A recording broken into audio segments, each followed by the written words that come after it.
మంత్రి లోకేష్ ఎన్నికల ముందు వైద్య విద్యను ప్రభుత్వమే నిర్వహిస్తుందని హామీ ఇచ్చి ఇప్పుడు మెడికల్ కాలేజీలను ప్రైవేట్ పరం చేస్తుండడాన్ని విజయనగరంలో ఎస్ఎఫ్ఐ తప్పుబట్టింది. రాష్ట్రంలో పేదలకు మెడికల్ విద్యను దూరం చేస్తున్నారని మండిపడ్డారు.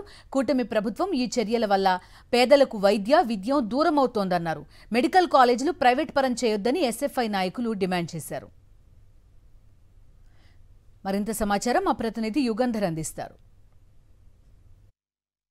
రాష్ట్రంలో వైద్య విద్యను ప్రైవేట్ పరం చేస్తూ ఆంధ్రప్రదేశ్ కేబినెట్ నిర్ణయం తీసుకుంది. ఈ మేరకు వైద్య విద్యను ప్రైవేట్ పరం చేస్తే పరిణామాలు ఎలా ఉంటాయి, విద్యార్థి లోకం ఏమంటుంది, ఈరోజు మనం తెలుసుకునే ప్రయత్నం చేద్దాం. మనతో పాటు విజయనగరం జిల్లా ఎస్ఎఫ్ఐ వర్గం ఉన్నాయి. అధికారంలోకి వస్తే మేము 100 రోజుల్లోనే ఈ సెల్ఫ్ ఫైనాన్షియల్ కోర్సులన్నీ రద్దు చేస్తామని చెప్పినటువంటి హామీ ఇచ్చినటువంటి వ్యక్తి ఈరోజు అధికారంలోకి వచ్చిన తర్వాత మొత్తం వైద్య విద్యనే పూర్తిగా ప్రైవేట్ పరం చేసేటువంటి ప్రయత్నం చేస్తూ ఉంది కూటమి ప్రభుత్వం. అందులో భాగంగా ఏదైతే ఈరోజు ఆ 17 కళాశాలలో మొదటి విడతలో 10 కళాశాలని పీపీపీ పద్ధతిలో ప్రైవేట్ పరం చేసేటువంటి ప్రయత్నం చేస్తుంది. పీపీపీ మోడల్లోనే 2 మెడికల్ కళాశాలలు ఏవైతే నర్సీపట్నం కానీ పార్వతీపురం కానీ ఈ 10లో ఈ 2 ఉన్నాయి.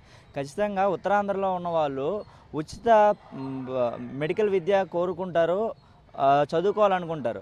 ఇప్పటికే నీట్ ఎగ్జాములు రాసి కోచింగ్లు తీసుకొని ఫ్రీ సీట్ పొందిన తర్వాత ఇప్పుడు మళ్ళీ వీటిని పీపీపీ మోడల్లో తీసుకెళ్ళడం వల్ల వీళ్ళకి ఉచిత వైద్యం అందటం లేదు. ఇదే సందర్భంలో అవి పీపీపీ మోడల్లోకి వెళ్ళడం వల్ల ఈ ఉత్తరాంధ్ర ప్రజలకు కూడా ఉచిత వైద్యం అందటం లేదు. మెడికల్ కాలేజీలు ఉన్నాయి. ఈ మెడికల్ కాలేజీని ప్రైవేటీకరణ చేయడం వల్ల స్టూడెంట్స్ డబ్బులు కట్టి చదివిన తర్వాత రేపొద్దున తను డాక్టర్ అయిన తర్వాత ఖచ్చితంగా తను ఎంత కట్టాడో దానికి డబుల్ వసూలు చేయడానికి ట్రై చేస్తారు.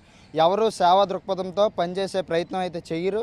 దీనివల్ల స్టూడెంట్స్ మైండ్స్ని పూర్తిగా గవర్నమెంటే పాడు చేస్తుందని చెప్పేసి ఎస్ఎఫ్ఐగా మేము తెలియజేస్తున్నాం. వైద్య విద్య అనేటువంటి దాన్ని ప్రైవేట్ పరం చేస్తే చాలా అనర్థాలు ఉంటాయి. ఒకటి, విద్య అనేటువంటిది ప్రైవేట్ పరం అయిపోతుంది. 2, వైద్యం అనేటువంటిది ప్రైవేట్ పరం అయిపోతుంది. తర్వాత డబ్బులు పెట్టి చదువుకొని వచ్చినటువంటి విద్యార్థులు ఎవరైతే ఉన్నారో వాళ్ళు సేవాభావంతో వైద్య సేవలు అందించేటువంటి పరిస్థితి కూడా ఉండదు అని చెప్పి చెప్తున్నటువంటి పరిస్థితి కనిపిస్తుంది. వీడియో శ్రీశ్వర్తో యుగంధర్, సాక్షి టీవీ, విజయనగరం నుండి.